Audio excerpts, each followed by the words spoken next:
ত্যাগের মহিমায় উদযাপন হচ্ছে পবিত্র ঈদুল আজহা। ঈদ জামাতে দেশ ও জাতির কল্যাণ কামনা। সারা দেশে চলছে পশু কোরবানি। সুবিধাবঞ্চিতদের সঙ্গে ঈদের আনন্দ ভাগাভাগি করার আহ্বান রাষ্ট্রপতির। প্রধানমন্ত্রীর সঙ্গে আওয়ামী লীগ নেতাকর্মীদের ঈদ শুভেচ্ছা বিনিময়। সেন্ট মার্টিন নিয়ে গুজব ছড়াচ্ছে না বিএনপি, চলমান বিভিন্ন ঘটনায় উদ্বিগ্ন বললেন মির্জা ফখরুল। মিয়ানমার ইস্যুতে নতজানু পররাষ্ট্রনীতির অভিযোগ মির্জা আব্বাসের।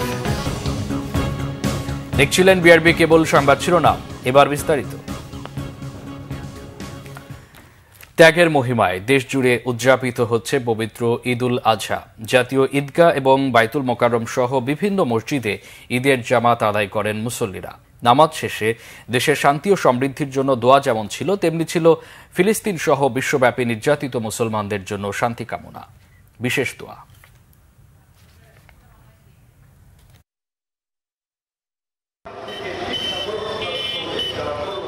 ঈদের প্রথম জামাত জাতীয় মসজিদ বাইতুল মোকাররমে। সকাল 7টার সেই জামাতে অংশ নিতে পরিবারের সদস্যদের নিয়ে উপস্থিত সব বয়সী মানুষ।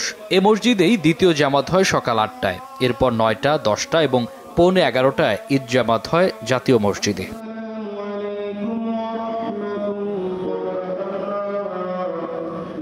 নামাজ শেষে করা হয় দোয়া। দেশ জাতির সমৃদ্ধি ও বিশ্ব মুসলিমের শান্তি কল্যাণের পাশাপাশি বিদ্বেষমুক্ত সমাজ গঠনের প্রত্যাশা সবার। আমাদের মধ্যে ঐক্য, সম্প্রীতি, ভ্রাতৃত্ব ঐক্য বজায় থাকুক। ফিলিস্তিনের বাচ্চাদেরকে ভালো রাখে আল্লাহ। ফিলিস্তিনের বাচ্চারা এখন যুদ্ধ করতেছে। দেশ ও জাতির জন্য, সকল মুসলমানের জন্য, নিজের আত্মীয় স্বজনের জন্য দোয়া করেছি।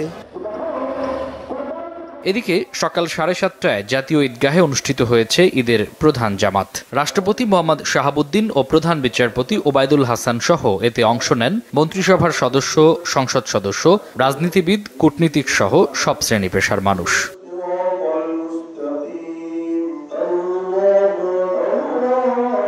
নামাজ শেষে দেশ ও জাতির কল্যাণ কামনার পাশাপাশি মুসলিম উম্মার শান্তি ও মঙ্গল কামনায় দোয়া করা হয়। হযরত ইব্রাহিম আলাইহিস সালাম নিজের সন্তানকে আল্লাহর হুকুমে কোরবানি করতে গেছেন, সে আপত্তি করে নাই, অজুহাত দেখে না যে আল্লাহ আমার একটা সন্তান, তুমি আমার ক্ষমা করো। আল্লাহর হুকুমকে সে প্রাধান্য দিচ্ছে। তা আমাদের জীবনেও প্রত্যেক ক্ষেত্রে আল্লাহর হুকুমকে প্রাধান্য দিতে হবে। আমাদের মাঝ থেকে হিংসা, বিদ্বেষ, হানাহারি সব দূর হোক। নিজের পশুর থেকে কোরবানির মাধ্যমে নিজেকে পিউরিফাই করা। আল্লাহ রক্তও চানা, মাংসও চানা, আল্লাহ খোদাবিতি। বাবার সাথে এসেছি, মার সাথে এসেছি, দাদুর সাথে এসেছি ঈদের নামাজ পড়তে। ত্যাগটা শুধু কোরবানি না, এটা আমাদের ভিতরে যে অহংকার, ভিতরে যে খারাপ কাজগুলোকে সেগুলো ত্যাগ করতে হবে। ঈদ মোবারক সবাইকে। কোরবানি ঈদে রোজার ঈদের থেকে মানুষ কম হয়, তাই জন্য একটু কমফোর্টেবল ছিল। ঈদের জামাতকে কেন্দ্র করে পর্যাপ্ত নিরাপত্তার ব্যবস্থা ছিল জাতীয় ঈদগাহ ময়দানে। একটি বছর পরে আবারও ত্যাগের মহিমায় উদ্ভাসিত মুসলিম উম্মাহ। তাই তো ঈদের নামাজ শেষে মহান রবের সন্তুষ্টি লাভের আশায় কোরবানির শিক্ষা নিয়ে ফিরছেন তারা। সমাজে বৈষম্য দূর করে পবিত্র ঈদুল আজহা বয়ে আনবে অনাবিল শান্তি, এমনটাই প্রত্যাশা তাদের। মামুন আব্দুল্লাহ, বাংলা ভিশন, ঢাকা। রাজধানীর বাইরে দেশ জুড়ে চলছে পবিত্র ঈদুল আজহা উদযাপন। অনেক জায়গায় বৃষ্টি উপেক্ষা করে ঈদের নামাজ আদায় করেন ধর্মপ্রাণ মুসল্লিরা। কিশোরগঞ্জের ঐতিহাসিক শোলাকিয়া ঈদগাহ ময়দানে ঈদের জামাত শুরু হয় সকাল 9টায়। ইমামতি করেন শহরের মার্কাজ মসজিদের ইমাম মাওলানা হিফজুর রহমান। একসাথে নামাজ আদায় করে দেশ বিদেশের অসংখ্য মুসল্লি। দেশের আরেকটি বড় জামাত হয় দিনাজপুরের গোড়ে শহীদ ঈদগাহ ময়দানে। জামাতে অংশ নেন বিচারপতি এম এনায়েতুর রহিম, জাতীয় সংসদের হুইপ ইকবালুর রহিম। চট্টগ্রাম নগরীর জামিয়াতুল ফালাহ মসজিদ জাতীয় মসজিদে ঈদুল আজহার সবচেয়ে বড় ঈদ জামাত হয়। নগরীর 41টি ওয়ার্ডে একটি করে প্রধান জামাতের পাশাপাশি চট্টগ্রাম সিটি কর্পোরেশনের তত্ত্বাবধানে নগরীতে আরও 8টি বড় জামাত অনুষ্ঠিত হয়। ভারী বৃষ্টি মাথায় নিয়ে সিলেট শাহী ঈদগাহে জামাতে অংশ নেন মুসল্লিরা। প্রতিকূল আবহাওয়ার কারণে মুসল্লির সংখ্যা ছিল কম। বরিশালে নগরীর বন্দর রোডে হিমায়ত উদ্দিন কেন্দ্রীয় ঈদগাহ ময়দানে হাজারো মুসল্লির সাথে নামাজ আদায় করেন পানি সম্পদ প্রতিমন্ত্রী কর্নেল জাহিদ ফারুক শামীম। ময়মনসিংহে 157টি মসজিদ সহ 2500 মাঠে ঈদের জামাত হয়েছে। সকাল 7:30টায় ঈদের প্রধান জামাত হয় নগরীর আঞ্জুমান ঈদগাহ ময়দানে। বাগেরহাটে প্রধান জামাত হয় বিশ্ব ঐতিহ্য 60 গম্বুজ মসজিদে। রাঙ্গামাটিতে তবলছড়ি কেন্দ্রীয় ঈদগাহ মাঠে সকাল 7:30টায় হয় ঈদের প্রধান জামাত। কুমিল্লা কেন্দ্রীয় ঈদগাহে প্রধান জামাতে অংশ নেন সংসদ সদস্য আকম বাহাউদ্দিন বাহার। মহান আল্লাহর সন্তুষ্টি লাভের আশায় সামর্থ্যবান মুসলমানরা ত্যাগের মহিমায় ঈদের নামাজের পরপরই পশু কোরবানি শুরু করেন। মসজিদের ইমাম, মুয়াজ্জিন এবং বিভিন্ন মাদ্রাসার ছাত্ররা অংশ নিচ্ছেন পশু জবাইয়ে। এছাড়া একে অন্যের সহযোগিতায় এগিয়ে আসছেন প্রতিবেশীরাও। নগরের প্রতিটি অলিগলিতে সকাল থেকেই পশু কোরবানির দৃশ্য। বাড়ির সামনের রাস্তা, বাড়ির গ্যারেজ এবং খোলা মাঠে কোরবানি দিয়েছেন অনেকেই। মহিবুল্লাহ মুহিবের রিপোর্টে বিস্তারিত।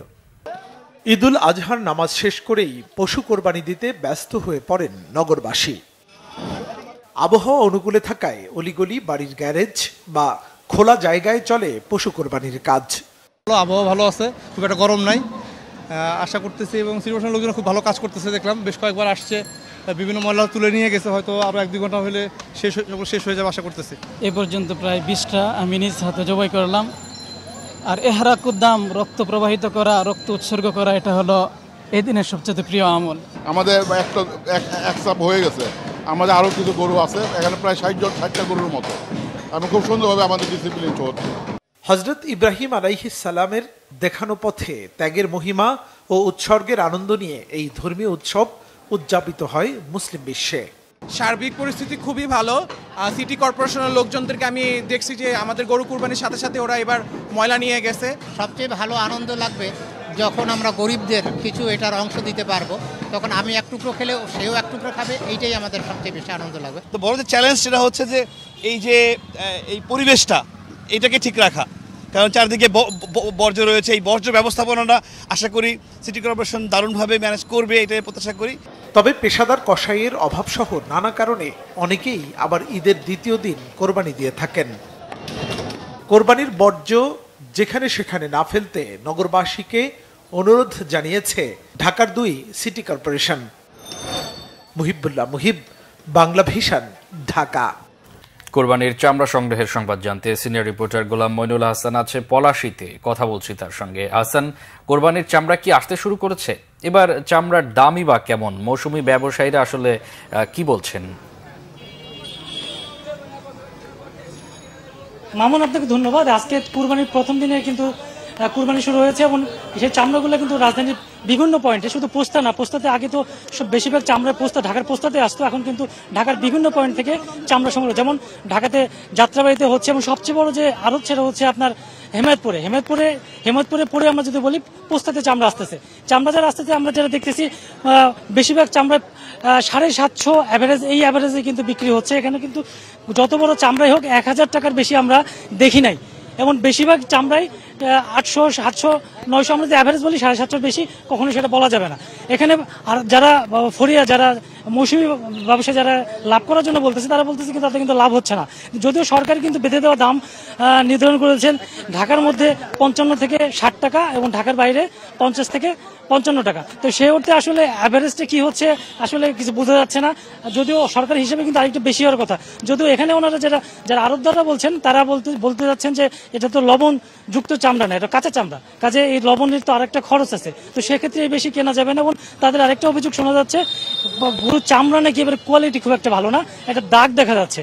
আদতে আসলে এটা আমাদেরকে আগেও বলা হয়েছিল, যারা আড়তদারদের বলছিল যে এবার হয়তো চামড়ার কোয়ালিটি ভালো হবে না। তো সেই ছুতায় হতে পারে যে আসলে দাম সেক্ষেত্রে কিন্তু পাওয়া যাচ্ছে না।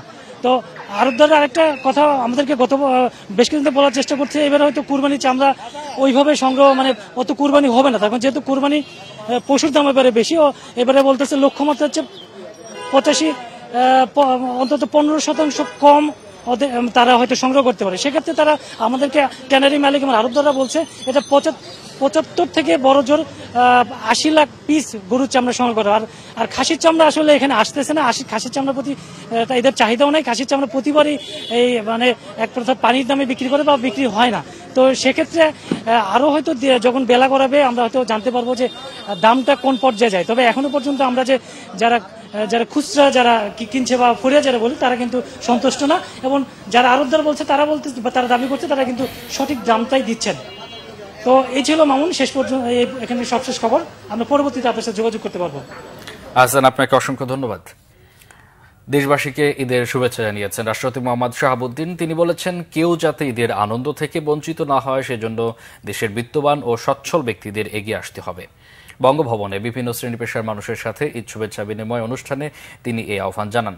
রাষ্ট্রপতি বলেন, মহান আল্লাহর প্রতি গভীর আনুগত্য ও সর্বোচ্চ ত্যাগের মহিমার এক উজ্জ্বল দৃষ্টান্ত পবিত্র ঈদুল আজহা। বাঁধভাঙা আনন্দের পাশাপাশি আল্লাহর নৈকট্য লাভের সুযোগ করে দেয়। ফিলিস্তিনের গাজা সহ বিশ্বের বিভিন্ন স্থানে মানুষ অনাহারে, অর্ধাহারে ও বিনা চিকিৎসায় চরম অনিশ্চয়তার মধ্যে রয়েছে। তাদের দুঃখ কষ্ট লাঘবে এবং ঈদের খুশিতে তারাও যাতে শরিক হতে পারে সেই চেষ্টা করতে হবে। পশু কোরবানির সাথে সাথে অন্তরের কলুষতা, হিংসা বিদ্বেষ ভুলে সবার মাঝে ঈদের আনন্দ ছড়িয়ে দিতে আহ্বানও জানান রাষ্ট্রপতি।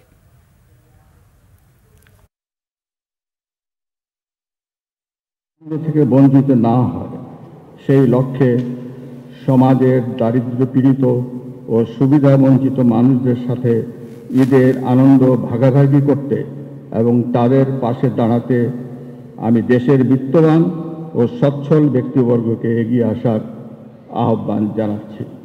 পশু কুরবানির সাথে সাথে যাতে আমরা অন্তরের পশুত্ব, কলুষতা, হিংসা বিদ্বেষ পরিহার করতে পারি, মহান আল্লাহর দরবারে এই প্রার্থনা করছি। ঈদুল আজহা উপলক্ষে আওয়ামী লীগ ও সহযোগী সংগঠনের নেতাকর্মীদের সাথে শুভেচ্ছা বিনিময় করেছেন প্রধানমন্ত্রী শেখ হাসিনা। গণভবনে সকাল 9:30টায় শুভেচ্ছা বিনিময় শুরু হয়। দলের পক্ষে আওয়ামী লীগের সাধারণ সম্পাদক ওবায়দুল কাদের সহ সিনিয়র নেতারা প্রধানমন্ত্রীকে শুভেচ্ছা জানান। এরপর ঢাকা দক্ষিণ ও উত্তর আওয়ামী লীগ, ঢাকা জেলা আওয়ামী লীগ, যুবলীগ, স্বেচ্ছাসেবক লীগ, যুব মহিলা লীগ ও ছাত্রলীগ সহ সহযোগী সংগঠনের পক্ষ থেকে নেতাকর্মীরা প্রধানমন্ত্রী শেখ হাসিনাকে শুভেচ্ছা জানান। এ সময় দলীয় সভাপতিকে পাশে পেয়ে তারা আবেগাপ্লুত হয়ে পড়েন। এছাড়াও প্রধানমন্ত্রীর কার্যালয়ের ঊর্ধ্বতন কর্মকর্তাদের পাশাপাশি প্রেস উইংয়ের কর্মকর্তারাও প্রধানমন্ত্রীকে ঈদের শুভেচ্ছা জানান।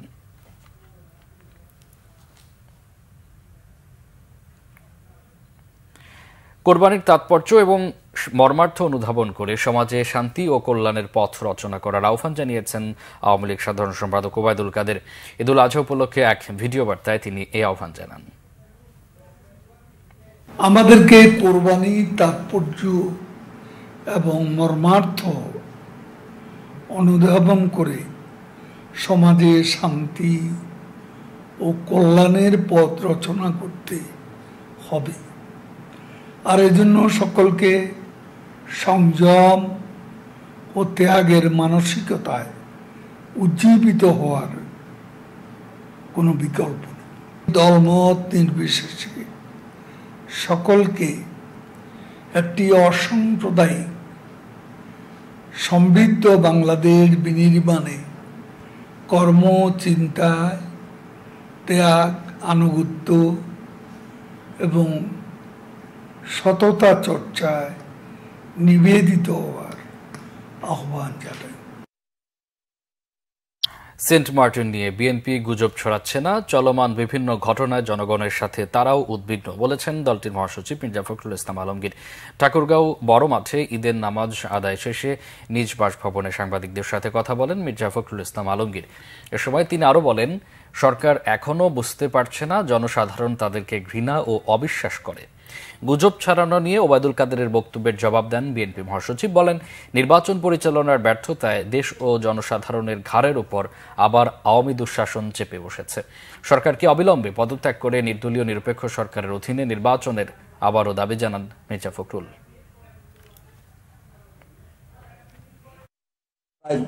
দেড় যুগ ধরে এই আওয়ামী লীগের এই সরকার, দখলদারি সরকার, তারা জনগণের সমস্ত আকাঙ্ক্ষাগুলোকে পদদলিত করে দিয়ে, তাদের অধিকারগুলোকে পদদলিত করে, তার ভোটের অধিকার পদদলিত করে, তার গণতান্ত্রিক অধিকার পদদলিত করে তারা আজকে এই একটা জোর করে একটা শাসন চাপিয়ে দিয়েছে। তারা যাই বলুক না কেন, এটা হচ্ছে সত্য যে সেখানে গোলাগুলি হচ্ছে এক তকমা থেকে বন্দুক আসছে এবং সেখান থেকে টেকনাফ থেকে সেন্ট মার্টিনের সমস্ত জাহাজ বন্ধ হয়ে গেছে এবং সেখান থেকে যেতে পারছে না। আর দ্যাটস এ রিয়ালিটি। তো এই রিয়ালিটিকে তারা অস্বীকার করবে কি করে? বিএনপির স্থায়ী কমিটির সদস্য মির্জা আব্বাস বলেছেন, দেশের মানুষ ভালো নেই, সরকার অক্টোপাসের মতো দেশের মানুষকে সব দিক থেকে চেপে ধরেছে। সকালে বিএনপির প্রতিষ্ঠাতা প্রয়াত রাষ্ট্রপতি জিয়াউর রহমানের মাজারে শ্রদ্ধা নিবেদন শেষে তিনি এই কথা বলেন। পবিত্র ঈদুল আজহা উপলক্ষে দলের স্থায়ী কমিটির সদস্য সহ বিভিন্ন পর্যায়ের নেতাকর্মীদের নিয়ে জিয়ার কবরে শ্রদ্ধা জানান মির্জা আব্বাস। রুহের মাগফিরাত কামনা করে ফাতিহা পাঠ এবং দোয়া ও মোনাজাত করেন। পরে সাংবাদিকদের সঙ্গে কথা বলেন তিনি। মির্জা আব্বাস বলেন, মিয়ানমার ইস্যুতে সরকার নতজানু পররাষ্ট্রনীতি অবলম্বন করছে। বিএনপি কোনো গুজব ছড়াচ্ছে না দাবি করে মির্জা আব্বাস বলেন, সরকার নিজেরা তো কোনো প্রতিবাদ করছেই না, বরং অস্থিরতার বিষয়টি স্বীকারও করছে না। বাংলাদেশের জনগণের যে আজকে কষ্ট অবৈধ সরকারের জন্য, জনগণের যে আজকে কষ্ট এটা একটা অনৈতিক বিনা ভোটে সরকারের জন্য। যদি ভোট নির্বাচিত যদি সরকার হতো তাহলে বাংলাদেশের জনগণের কষ্ট থাকতো না। দেশের মানুষ আজকে চারিদিক থেকে অক্টোপাসের মতো বন্দী অবস্থায় আছে। কি রাজনৈতিক, কি অর্থনৈতিক, কি সামাজিক, কি ভৌগোলিক। সেন্ট মার্টিন একটা দ্বীপ নিয়ে, যে দ্বীপ একেবারেই বাংলাদেশের অভ্যন্তরে, সেই দ্বীপে আজকে খাদ্য সংকট পড়েছে। তো এই অবস্থা থেকে উত্তরণের জন্য সমস্ত দেশবাসীকে আজকে এই দিনে, এই কোরবানির দিনে সমস্ত ভয় ভীতিকে কোরবানি দিয়ে এই সরকারকে অবশ্যই মোকাবেলা করার মতো তৌফিক আল্লাহ তাআলা দিন। সংবাদ শেষ করব বিআরবি কেবল শিরোনামগুলো আরেকবার জানিয়ে।